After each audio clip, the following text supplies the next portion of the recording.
Nikushukuru sana mtazamaji kuendelea kwa nami katika kipindi cha Tuongee Asubuhi. Na sasa ni mjadala mkuu, na tumekuwa tukikufahamisha kuanzia awali mpaka sasa hivi kwamba kwenye mjadala mkuu leo tutajikita kuangalia mchakato wa katiba mpya. Na kimsingi mtazamaji, kama ulivyoona kwenye magazeti mbalimbali, sio kwenye magazeti tu, ni kuanzia Ijumaa hapa katikati, yani habari nyingi zimekuwa ni kuhusiana na katiba mpya. Na hili linafuatia kauli ambayo alitoa hivi karibuni kiongozi mkuu katika nchi hii pia, ambaye si mwingine bali ni makamu wa rais wa Jamhuri ya Muungano wa Tanzania, Balozi Emmanuel Nchimbi, akiongea na kundi la watu ambao nitaambia hapa ni kundi gani, lakini kikubwa zaidi ikiwa ni kuhusiana na mchakato wa katiba mpya. Baada ya hapo kuna kauli za baadhi ya viongozi wanasiasa ambazo wamezitoa wakiwa majukwani. Sasa haya yote yanaleta taswira kwamba kuna jambo ambalo sisi imetubidi tulilete hapa tuweze kulijadili na uweze kupata mwanga wa kina kuhusiana na katiba mpya. Wachambuzi wameshafika hapa, sio wengine bali nipo na bwana Richard Lukambura, ni mchambuzi wa siasa. Karibu sana kwenye kipindi cha Tuongea. Ni mwanasiasa pia mstaafu. Karibu sana kwenye kipindi cha Tuongea Asubuhi. Shukrani sana. Pia pamoja na Richard Lukambura ndipo pia na Chamkos Andrea ambaye ni mwananchi lakini pia naye anafahamu mengi kuhusiana na siasa. Karibu sana kwenye kipindi. Asante sana. Lukambura, jana bwana tulikuwa tunajadili kuhusiana na kipindi huko, niambia Bernard, mimi bwana nilisikia makamu wa rais akiongea kuhusiana na katiba mpya, lakini alikuwa akiwaambia kina nani? Na ndio sisi tukaanza kujadili hapo, tukasema kwamba ni lazima pia tumfahamishe mwananchi. Karibu sana kwenye kipindi. Asante sana. Tuanzie hapo. Makamu wa rais alimwambia nani hii kauli ambayo kidogo naona kama inajadiliwa sana kwa sasa hivi, pambanieni katiba mpya? Makamu wa rais wakati akizungumza alikuwa anazungumza na watu wa haki za binadamu. Ndio. Sasa akaeleza pale kwamba pambaneni mpate katiba mpya. Sasa tafasiri za watu mimi nilimsikiza kwa makini sana. Alikuwa na maana kwamba anayaambia makundi yale yenyewe yanayoshiriki, ambayo yanapaswa kushiriki kwenye mchakato wa katiba ili patikane. Makundi ambao ni pamoja na hao watu wa haki za binadamu. Watu wa haki za binadamu, makundi ya kisiasa, vyama vya siasa, wanaharakati, wananchi wenyewe, kwamba wakomae wapate katiba mpya. Kwa sababu alieleza vizuri sana kwamba rais wetu Mheshimiwa Samia anahitaji kabisa kwamba katiba ni moja ya kipaumbele chake, kwa sababu hata kwenye Irani ya Chama cha Mapinduzi imezungumza, na wakati akiomba kura kwenye kampeni zake zote amekuwa akisema hivyo. Sasa kinachoonekana sasa, nafikiri alichokuwa anakisema Nchimbi makamu wa rais, ni baada ya kuona aidha kuna makundi ambayo kwa namna zao wanajaribu kukwamisha utaratibu wa mchakato wa katiba mpya, na hasa makundi ya kisiasa. Nilitaka kuja kuuliza na litakuja baadaye. Tuje kwa ndugu kwanza hapo. Ndio. Mtu anapokuambia pigania au pambania kitu fulani hivi, anakuwa ameona nini? Anapokuambia pambania au pigania kitu hicho, naye anakuwa ameona mbali. Ameona mbali na ameona kuna umuhimu sana wa kupata kitu hicho unachotakiwa upambanie. Kwa hiyo makamu wa rais anaposema tupambane tuhakikishe katiba tunaipata, na ananukuu kwa Mheshimiwa Rais Dr. Samia Suluhu Hassan alivyosema, na alisema ahakikishe kufika 2028 walau tuwe tumepata mpaka kufika 2030 hapo tunapoingia kwenye uchaguzi mkuu, katiba mpya tuwe nayo. Ni muhimu sana kwa sababu ya mabadiliko ya mambo mbalimbali katika nchi. Sawa. Kaka Lukambura, ni nani sasa ambaye inaonekana labda au kikundi ambacho kinaonekana kwamba kinakwamisha mchakato wa katiba mpya? Bwana Bernard, unajua bila kutafuna maneno, kuna baadhi ya wanasiasa wa vyama vya siasa wanajaribu kuonyesha kwamba hawaitambui serikali iliyoko madarakani. Hao ndio wanakwamisha mchakato, na ni kundi kubwa ambalo lina watu wengi katika nchi. Wanasema sisi hatutambui serikali hii, haikushinda kiharari, wanasema hadharani. Sasa ushiriki wao unahitajika kwenye kupata katiba mpya. Watu hao wanajitenga, wanasema wao hawatambui serikali iliyoko madarakani, wanasema hadharani. Sasa hao ndio wanatukwamisha, na nafikiri hata makamu wa rais alikuwa analenga huko sana, kwamba makundi ya namna hiyo ambayo yanaonyesha kukwamisha mchakato wa katiba, sisi tukabiliane nayo, watu haki za binadamu wakabiliane nayo, wananchi wakabiliane nayo, kuyaelewesha kwamba bana, kama nia ni kuhitaji katiba mpya, tuachane na mambo mengine yote, tuende kwenye katiba mpya, ili hii kero unayoiona wewe mwanasiasa au mwanaharakati iweze kuondoka kwenye miaka inayokuja kwa kupata katiba mpya, kwa sababu dawa itakuwa ni katiba mpya. Tukishakuwa na katiba mpya, ina maana kwamba haya wanayolalamikia watu yatarekebishwa, hayataonekana tena kuwa kikwazo kwetu sisi, wala kuwa ni kama dhahama. Kama mtu anasema kwamba haitambui serikali, hamtambui rais, hiyo inaashiria kwamba haitaki katiba iliyopo? Kwa upande wangu, ndugu Bernard, unajua katiba ili ianzishwe lazima iwe na msimamizi wake. Lazima awepo msimamizi anayeongoza upatikanaji wa katiba. Na msimamizi huyo lazima awe ni rais wa Jamhuri ya Muungano wa Tanzania. Sasa kama wewe umtambui, sasa nani atakayesimamia mchakato huo? Kwa hiyo lazima umtambue kwanza, ukishamtambua asimamie. Na hiyo katiba sio kwamba ni mali ya rais peke yake, ni mali ya wananchi wote, pamoja na hao watu ambao hawamtambui yeye. Sasa na katiba sio kitu cha lele mama, kwamba ni kitu cha kukaa tu na kufikiria dakika mbili tu umemaliza. Hapana. Lazima iwe ni katiba ambayo inatupeleka muda mrefu, na inahitaji mabadiliko, kwa sababu pia kuna ukuaji wa sayansi na teknolojia. Watu wanapata elimu wengi, watu wana mawazo tofauti, kuna vitu lazima watachangia. Kwa hiyo lazima haya makundi yatambue kwanza uwepo wa rais, kwamba rais yupo kwa mujibu wa sheria, amechaguliwa na wananchi. Wakishatambua huyu rais ndiye atakayesimamia mchakato mzima wa upatikanaji wa katiba. Hili swala la kwa mfano Bernard, kama chama cha siasa kina viongozi, na mimi naweza kupata mashaka sana. Kuna chama kimoja cha siasa ambacho kinajitanabaisha hivyo kwamba chenyewe kitambui serikali, akimtambui rais, lakini pia hata uchaguzi akikushiriki. Sasa sisi tuko tunakiomba sasa chama hicho ambacho kina fursa kubwa, kwa sababu chenyewe kina wanachama wengi, kina washabiki wengi, kina wapenzi wengi. Mkienda kwenye mchakato wa katiba pia mmekiacha nje, kwa sababu chenyewe ni kundi la watu wengi, hatuoni kama ni fair. Kwa hiyo wafike mahali sasa watambue. Kwa mfano juzi hapa mimi nilimuona katibu mkuu wa Chadema, baada ya maridhiano ya Zanzibar, anazungumza kwenye vyombo vya habari hadharani, anasema anawashangaa ACT kwamba wamekuwa wasaliti eti kukubali maridhiano. Nyaka amesema, mimi namuona kwenye vyombo vya habari waziwazi. Sasa nashangaa, kwani walikuwa na ushirika kwamba wao kule Zanzibar wakiamua kusolve matatizo yaliyoko kule mpaka wapate kibali cha kina Mnyika? Unajua natisha kwamba anaraumu hadharani kabisa, tena anatamka neno kwamba wamesaliti kwenda kwenye maridhiano. Sasa wamesaliti, walikuwa na ushirika kwamba walikuwa wamekubaliana kitu fulani, kwamba sasa sisi tukatae tu. Wamemaliza kutatua kule na yeye kwa kauli hiyo. Sasa hawa ndio wanaotukwamisha kwamba wakubaliani na serikali, hawakubaliani na mambo na utawala uliopo. Kwa hiyo sasa wanatupa kazi kubwa sana kuingia kwenye mchakato wa nini, sisi wananchi, kwenye mchakato wa katiba. Sawa, nashukuru sana. Na tuangalie haya mambo ya kuhitaji katiba mpya hayajaanza leo. Tutarudi tena kipindi cha nyuma, kipindi kile mpaka bunge la katiba. Tunakumbuka kipindi kile rasimu ya jaji mstaafu Joseph Warioba. Lakini ni nini hasa ambacho kinasukuma mpaka kuhitaji maboresho ama kuhitaji katiba mpya? Karibuni. Bwana Bernard, katiba mpya tunahitaji kwa sababu ya mabadiliko mengi. Ameongea hapa Kioza, yako mabadiliko na mahitaji yanabadilika.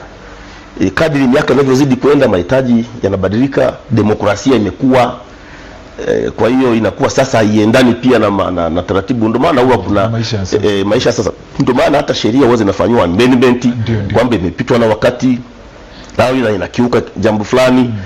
Kwa hiyo yako mambo, mahitaji ni mengi sana, mambo ya kiutawala, mgawanyo wa madaraka, ulinzi wa mali za wananchi, inatakiwa amani, vitu vya namna vinatakiwa. Kwa hiyo kuna uhitaji mkubwa kwenye hayo mambo, ndio maana katiba mpya inahitajika. Na tunahitaji referendum, maboresho tu maeneo baadhi, au kuibadilisha katiba mpya hii ambayo tunayo mwaka 1977. Kuna mambo ambayo hayawezi kubadilika, na yapo ambayo yatabadilika. Lakini sura wanayohitaji watu, wanahitaji sura ya mabadiliko ya katiba, kupata katiba mpya, wanaiita katiba mpya. Lakini mure utabadilisha neno makao makuu ya Tanzania ni Dodoma, utalibadilisha? Itaendelea kusomeka tu makao makuu ya Tanzania yako Dodoma. Pengine labda wazekana watu wakataa kubadilisha. Natoa tu mfano. Ndio natoa tu. Asante sana ndugu Bernard. Kwenye hilo mabadiliko ni muhimu sana. Ndio. Na ulivyokumbushia wakati wa Sinde Joseph Warioba, nadhani kwa 2014. Yeah. Na miongoni mwa vitu ambavyo vilitushangaza sana ni hayo makundi anayoyazungumza ndugu Richard Rukambura, yaliyokuwa na uhitaji wa kupata katiba mpya. Lakini tuliona yakitoka nje, wanazira wanatoka tu. Sasa unapotoka na kuzira, alafu hata mpaka leo hatujui kwa nini ilishindwa, na ilikuwa na mapendekezo mazuri lakini hatujui ilikoishia na hatujapata kujua ilienda. Na Bernard, ni hivi hata ukisikiliza maneno ya Mheshimiwa Makamu wa Rais Balozi Dr. Nchimbi, alisema kwamba unapaswa uangalie kitu gani muhimu cha kwenda nacho. Unaweza kuwa na mahitaji 20, mahitaji 30. Sasa ukienda nayo yote yatakupa tabu. Angalia mambo muhimu ya kwenda nayo. Sasa kama ulitokea mkanganyiko kipindi kile cha 2014, kama kulikuwa na mambo 10, mambo 8 mnaona yanakwenda vizuri, si wangepitisha hayo? Sasa hivi ni miaka 12 imepita zaidi, tungekuwa tumesha kwenda kubadilisha hata hayo mengine ambayo yangeshindikana, yangekuwa yamebadilishwa sasa, imepatiwa ufumbuzi kuliko kuzira. Walizira haya makundi ya kisiasa. Sasa kama 2014 wengi walikuwa ni hao wanachama wa Chadema waliokuwa mle ndani, walizira makundi mbalimbali, wakazira wakatoka nje, well and good, na wabunge wao wakatoka. Haya, tumekuja kwenye uchaguzi mwaka jana, wameuzira, hawakushiriki. Baada ya uchaguzi sasa hivi wanasema hawatambui serikali. Sasa mimi nafikiri sasa wananchi tunapaswa tuanze kuwatafakari hawa, tuone kama hawana nia njema kwa taifa letu. Kwa sababu gani tunapofika kwenye mambo ya msingi tu wanaonekanaga tu watu wa aina moja, wa kundi la aina moja, hao ndio wana tatizo. Nafikiri kuna shida. Tufike mara tuambie kwamba sasa wafike mara wawe lenient, tupate sisi katiba, tubadilishe, tuendelee. Ingawaje sio lazima kwamba washiriki, lakini kwa utashi wa viongozi wetu wa serikali, ni watu wema sana. Wangehitaji watu wale washiriki ili kuondoa misukosuko ya baadaye kwamba kundi fulani lilitengwa kushiriki kwenye katiba. Niongeza hapo Bernard. Okay, karibu. Ongeza. Serikali ina nia njema sana. Serikali mpaka inasimama hadharani na kusema tupambane kupata katiba mpya, maana yake ina nia njema na wananchi wake. Kwa nini? Haya makundi ndio yanayotukwamisha, au makundi yanatukwamisha. Serikali inaposema tupate katiba mpya, ina maana inataka kutoa huduma bora kwa wananchi wake, kwa sababu katiba ni kitu kipana sana. Of course, ndio mwongozo kabisa, ndio sheria mama. Lakini pia tuna katiba mpaka za vikundi. Kuna vikundi vinatengeneza utaratibu wake kuongoza shughuli zao. Sasa maana yake haya makundi sasa embu yasitukwamishe, kwa sababu serikali ina nia dhati ya kupata katiba mpya. Sasa haya makundi tuyaombe atulie. Sawa. Na mmeshataja hayo makundi, lakini Mheshimiwa Rais kuna wakati fulani akiongea na jukwaa la wanasiasa mbalimbali, vyama mbalimbali vya siasa, kidogo Mheshimiwa Rais aliongea kwa uchungu na akasema kwamba sawa katiba mpya, lakini je, kwa nini mchakato wa katiba mpya unaonekana kama unaporwa na kikundi cha wanasiasa? Alisema hiyo. Sasa naomba naje pia niwaulize hili swali. Je, haya mahitaji au masuala mazima ya mchakato wa katiba mpya, hamuoni kwamba unatekwa zaidi na wanasiasa? Yani inaonekana kwamba ni turufu ya kisiasa, chama hiki chama hiki chama hiki chama hiki. Kwa nini usiwe mchakato ambao ni wa wananchi wenyewe? Karibu. Na hivi iko hivi, Bernard Kioza hapa amesema vizuri sana kwamba mchakato wa katiba katika taifa ndio utasimamiwa na rais. Hakuna namna nyingine yote ya kukwepa kwamba msimamizi mkuu ni rais. Ndio atakayetoa tamko, atasema mchakato unaanza lini, yeye ndio kwa heshima kubwa alionayo. Sasa akishafikia hapo, atakaa na wataalamu, wataita makundi. Bahati nzuri makundi haya yana wawakilishi wao. Ukienda kwenye haki za binadamu wapo wawakilishi wake. Ukienda kwenye madhehebu, na sasa hivi madhehebu ya dini yamerahisisha sana. Utakuta labda BAKATA kwa ajili ya Waislamu wote, utakuta sijui kuna CCT, kuna TEC, very simple. Kuna umoja wa waganga wa kienyeji, kuna umoja wa wavuvi, wana viongozi wao. Kwa hiyo kuyaita yale makundi tu, kakaa kwenye ukumbi mkubwa pale Kimwaga sijui wapi pale, wakaanza wakatafuta namna kupata kamati maalum kwa usimamizi wa rais. Kwa usimamizi wa rais wanapata kamati maalum ya kufanya mchakato, kuendesha mchakato. Watu ambao wana libero, mawazo ambayo ni libero, wanapatikana pale. Kamati inatengenezwa kama ilivyotengenezwa katika kipindi cha Warioba, ikaenda vizuri tu, na ikisha malizwa kutengenezwa ikapitishwa kwa utaratibu utakao kuwa umeweka, bado mheshimiwa rais anawaeleza Watanzania, katiba yenu sasa hii hapa. Ndio sisi tunayemkambua huyu. Sasa mtu mwingine huku wa vikundi vidogo vidogo vya kutaka kwa popularity, yani kutambulika, kwa kusema sana, kuingia sana, haitusaidii. Ndio maana sisi tunasema kwamba tunahitaji hayo makundi ya kisiasa ya wanaharakati, hebu wa cool down ili tuache sasa kiongozi wetu mkuu Mheshimiwa Rais Samia Hassan Suluhu atufikishe kwenye katiba mpya. Na Bernard nikwambie, kwenye modern democracy katika taifa letu hivi, kwenye modern democracy hatuta wasahau watu wakuu wawili. Wakina nani hao? Mheshimiwa Kikwete, ndio Jakaya Kikwete, kwa sababu alituanzishia mchakato ule 2014. Makundi hayo yakapita na mambo yao, hatukufika mwisho. Ndio. Lakini pia sasa hivi tuna Mheshimiwa Samia Suluhu Hassan rais, bado anahitaji katiba. Yani ana mawazo hayo, anapenda iwepo katiba mpya. Yani anapenda afike mwisho wa hukumu wa madaraka yake, atuachie katiba mpya. Sasa tunafanya mzaa tu.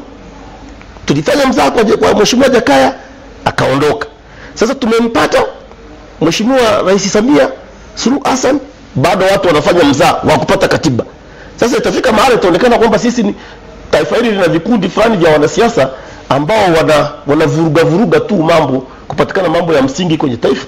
Sisi wananchi tunahitaji katiba mpya. Sisi wananchi tunahitaji katiba mpya. Nitakuja, haina shida.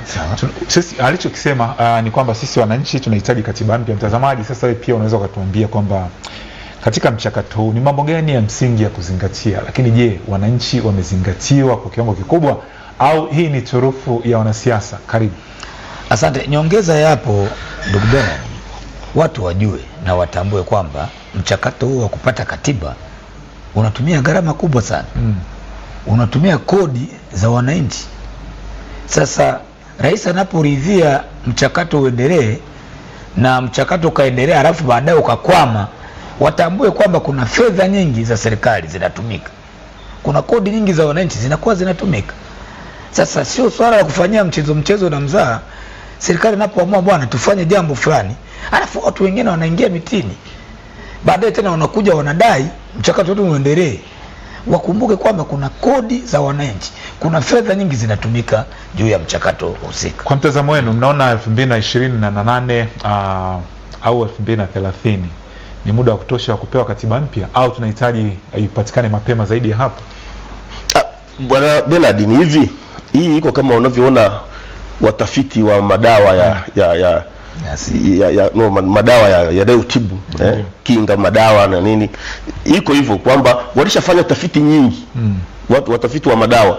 Sasa unapozuka tu ugonjwa fulani, inakuwa ni rahisi tu wanaurelate tu kwamba ugonjwa uko hivi, wanakwenda kwenye zile formula zao kule wanamaliza. Kwa hiyo muda tulionao huu wa kupata katiba mpya ni muda unatosha, kwa sababu tulishaanza kuanza 2014 tukafikia mara fulani ambapo ilihitajika kwenda kwenye kura za maoni ya wananchi, halafu katiba ipitishwe, izinduliwe, ianze kufanya kazi.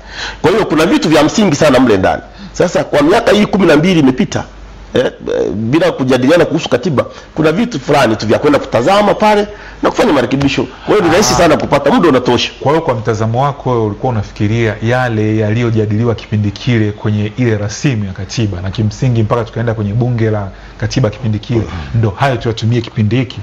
Sio lazima yao hayo yote, au tuanzishe mapya mengine, mchakato upya? Tutaangalia, kwa sababu hata wakati ile kamati ya kutengeneza katiba hiyo 2014 pia waliangalia hii iliyopo, ndio ndo kaanzia hapo kwenda mbele kutengeneza hiyo. Kwa hiyo ile ilikuwa na mawazo mazuri sana, kwa sababu mawazo ya wananchi yalikusanywa nchi nzima. Ilikuwa na mambo mazuri sana. Kwa hiyo unaweza kaangalia ukuta karibu robo tatu ya mambo yaliyokule ndio ambayo yanakidhi mahitaji ya wananchi kwa sasa. Tunakwenda nayo. Tutumie ile ya kipindi kile ama tunaweza tukaanza upya mchakato wa kuweza kupata maoni ya wananchi? Uzuri ni maboresho. Kwa tunapofanya maboresho sio lazima ile tulionayo kwamba yote tuifanyeje, tuiharibu. Hapana, tunaboresha, tunaongeza vitu vinavyohitajika. Ndio maana katiba mpya au tunapohitaji katiba tunaangalia vipengele kadha wa kadha, kwamba kuna kipengele kitunao kiendani na wakati wa sasa tulionao. Labda tunahitaji tuwe na smartphone au tunahitaji tuwe na visoswadu, tunapendekeza hapana, tunataka tuwe na smartphone. Mfano watu wanasema tunataka tuwe na tume huru ya uchaguzi, tunaweka vipengele hivyo. Tunahitaji tuwe labda na serikali kadhaa, labda 2 au 3, basi wakiridhia wanaweka. Kwa hiyo kuna vitu vya kuweka, vingine vya kuondoa kama kawaida. Vingine wale la tume huru, nakumbuka kuna wakati fulani kwa likitajwa lakini likafanywa kazi, ndio tukapata tume huru ya uchaguzi ambayo kwa mtazamo ilifanywa marekebisho ambayo kimsingi hata kwenye uchaguzi huu yametumika hayo. Sasa mtazamaji, wewe ni sehemu ya kipindi chetu. Kiukweli unaweza kutuandikia ujumbe wako mfupi ama kutupigia simu moja kwa moja, unaweza kuongea na wewe. Nipo na bwana Richard Lukambura, ni mchambuzi wa siasa. Nipo na bwana Chamkos Andrea, ni mwananchi. Wenyewe wanatoa mawazo yao kwa mtazamo wao wenyewe, lakini pia wewe inawezekana ukawa na mawazo yako, na hapa tunajadili tu vizuri tu pasipo kutumia lugha kali, matusi, vihaka na kejeli. Kwa hiyo wewe pia inawezekana ukawa sehemu ya kipindi hiko. Tuandikia ujumbe wako mfupi kwa kutupigia simu. Mimi nahitaji 1, 2, 3 vizuri tu kama desturi yetu ya Tanzania ilivyo. Ngoja tumsikilize. Habari za asubuhi. Habari za asubuhi. Naomba ongea sauti, jina lako ni nani na upo wapi kwa dakika 1 tafadhali, karibu. Jina langu naitwa Mwenda Pole. Ndio, karibu bwana Mwenda Pole, upo wapi? Niko Tarime. Haya, tunaomba maoni yako kwa dakika 1 tafadhali, ongeza sauti. Maoni yangu moja. Ndio. Nitahitaji kuwa na viulizo kwa wajumbe walioko hapo mezani. Kwa dakika 1 tafadhali, karibu. Maoni yangu ni kwamba ndio katiba bado imebezwa na utawala, manake ndio walioibana, sio vyama vya siasa. Ndio. Manake kama ingelikuwa ni wanasiasa hawana mamlaka, wenye mamlaka wakubwa ni watawala walioko madarakani, ndio bado wanaendelea kuona kwamba wakiachia katiba itawanyima uhuru wa mambo yao walionayo. La pili. Namba 2, na mjibu bwana mmoja ambaye amevaa koti ya buluu. Ndio, karibu. Anasema kwamba katiba inachukua gharama kubwa. Mabomu yaliyotupiga sisi yalichukua gharama kubwa ya kuchukua gharama kubwa. Haya, asante na atakujibu hayo. Nimsikilize mwingine. Habari za asubuhi. Habari za asubuhi. Bila shaka bwana Yohana, uko wapi leo? Niko Segerea. Kwa dakika 1 tafadhali, karibu. Unajua kwenye vitu kama katiba mnapoiongelea watakiwa tuongee mambo ya uhakika, ukweli, na watu wawe na taaluma hiyo. Unajua wananchi wanapotusikiliza na naye akisikia neno lolote na hata kwa mwisho habari kama Bernard limetoka anasema ndio mpango, ndio ukweli, mtu fanya na kuhamisha. Hata kama huyo mtu anashindwa kuhamisha kupatikana rais, anaweza kuhamisha kupatikana katiba. Swali dogo tu kama hilo unajiuliza. Sasa usije na hoja nani na kupata katiba, kuna taratibu zake, kuna milolongo ya kufuata, kuna bunge, kuna sheria kuuishwa, kuna nini. Hasa uisha sheria ndio kinauisha chama cha mtu fulani au nini? Hapana, kwa hiyo kuna michakato yake waelezee ile kitaalamu. Sio tu mtu fulani wananchi namna wanakuwa wanafurugikiwa kwa sababu hawana taaluma hiyo. Wanapomsikia wewe unaposema kwamba ni mtaalamu wa masuala haya, wanaamini kama fulani alisema, kumbe hata hajui hata mchakato unataka ufanywe. Kuna maridhiano, kuna kuhuisha sheria, kuna kufanya nini, kuna nini. Hivyo ndio vitu wanatakiwa eleze, na wapi panapowaambia na kwa nini hawavianzishi. Sawa, asante, ni ushauri. Habari za asubuhi. Salama. Naomba kufahamu jina lako ni nani na upo wapi? Karibu. Hello? Karibu sana. Jina lako nani na upo wapi bwana? Mimi naitwa Joshua. Karibu, upo wapi? Nipo Tegeta hapa. Tunaomba maoni yako kwa dakika moja tafadhali. Maoni yangu ni kuhusu hao wachambuzi wanao wa siasa. Ndio. Yaani wanaposema kwamba kipindi kile nini, yaani upande mmoja alikwamisha ndio maana Rais Kikwete akaacha. Hiyo kidogo inaleta mkanganyiko. Sasa ukawa hadi wanatoka, kuna maana kwamba una vitu vilikuwa viko sawa. Kwenye maongo ule. Ndio. Sasa hawa wachambuzi nilipokuwa wanataka wajirengeshe wasiangalie upande mmoja, kwa sababu wanachambua kwa niaba ya sisi wote hivi tunaosikiliza. Kwa hiyo haya, asante.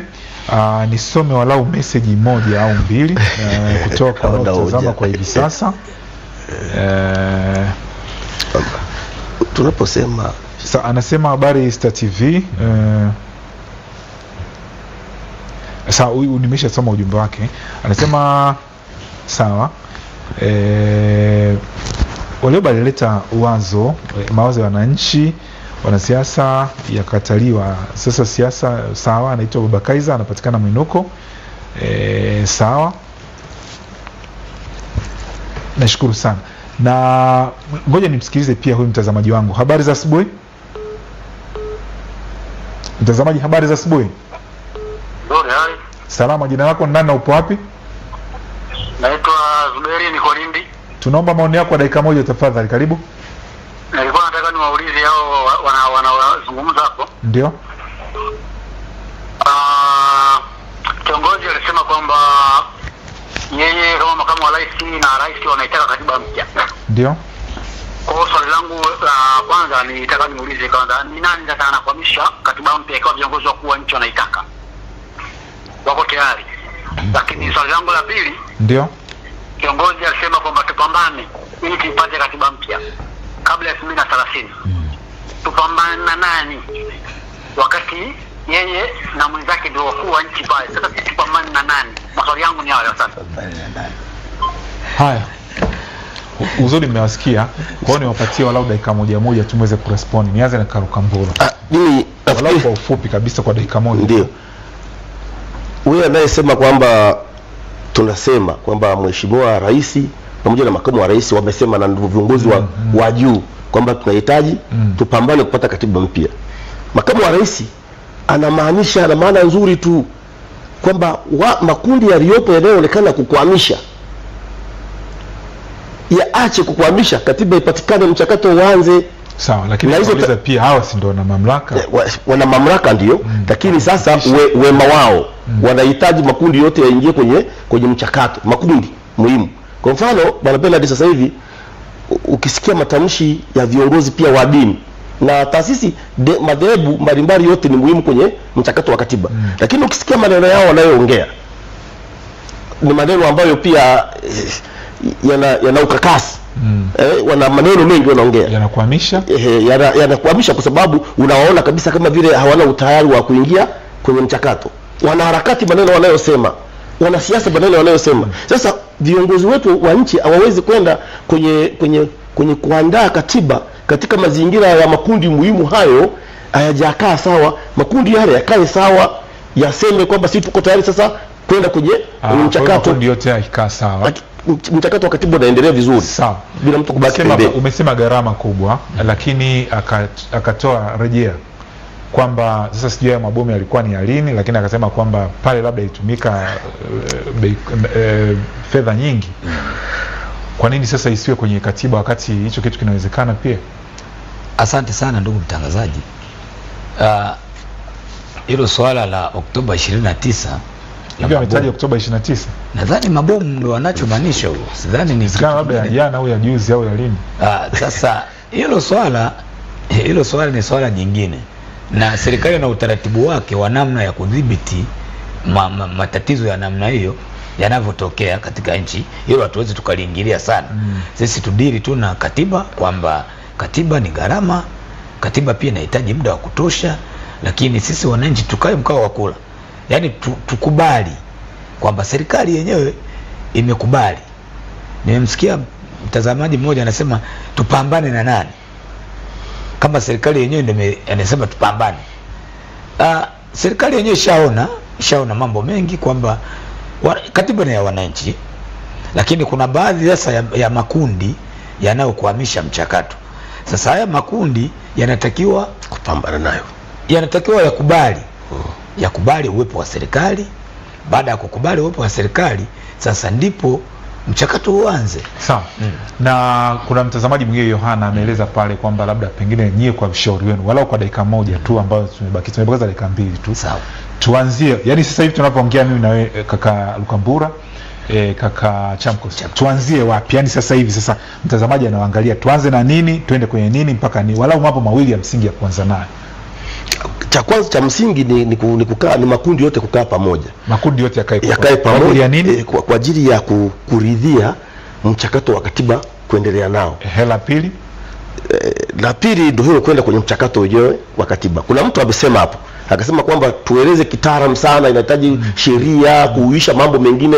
Sisi hatujaingia huko. Mchakato utakapoanza, hayo yote yatazingatiwa, ndio maana ya mchakato. Lakini mwanzoni, kwa kuanzia, ili tuweze kuingia kwenye mchakato, ndio tunasema makundi yote yakae mkao wa kukubali na kutambua mamlaka yaliyopo na kusimamiwa vyema, ili tuende kwenye mchakato. Karibu. Asante. Mchakato wa kwanza hapo, tunachotakiwa tukifanye, kwanza tukae mkao wa kula, kwa maana tuwe tayari kupokea hili alilolizungumza makamu wa rais juzi, kwamba tuwe tayari kwa ajili ya kupambania katiba mpya. Lakini cha pili, tuache tofauti zetu pembeni, yani sintofahamu zetu tulizo nazo tuziweke pembeni, ili sasa tuwe tayari kwa ajili ya kuingia kwenye mchakato wa kupata katiba mpya. Na tuipate lini? 2028. Tuipate lini? 2028 kwa ajili ya 2029. 2029 ni uchaguzi wa serikali za mitaa. Inatumika nadhani. Baada ya hapo 2030 uchaguzi mkuu.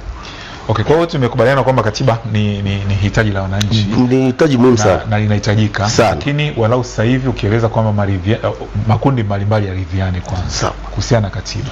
Yaje mezani. Baada ya hapo ndo mchakato uanze kuendelea. Sawa. Tumekubaliana hivyo. Tukiwa wamoja sasa. Tukiwa wamoja, yani tukae, makundi yakae, yaache tofauti na migogoro, tuwe wamoja, ili tuweze kwenda sasa kwenye mchakato. Na hizo sheria ambazo bwana mmoja amepiga simu hapa akasema zitazingatiwa. Sawa, basi mtazamaji, nami sina la ziada kwenye kipindi cha Tuongee Asubuhi. Hayo ni mawazo ya kwao ambayo wako huru kuweza kutoa mawazo, na wewe pia uko huru kuja hapa kuweza kutoa mawazo yako kuhusiana na mchakato wa katiba mpya. Leo nimekuwa na bwana Richard Lukambura ambaye ni mchambuzi wa siasa, huyu hapa. Nimekuwa pia na bwana Chamkos Andrea yule pale ambaye ni mwananchi. Nawashukuru sana kuja kwenye kipindi. Asante pia, karibuni sana. Maoni yenu mtazamaji tumeyazingatia na tutaendelea kuyasoma hapa katika kuhakikisha kwamba tunaboresha kile ambacho tumekiweka mezani kwa siku ya leo. Kwa niaba ya Venita pamoja na Abdalla Othman na Lavat, jina langu ni Bernard James. DJ, asante na tukutakie asubuhi njema.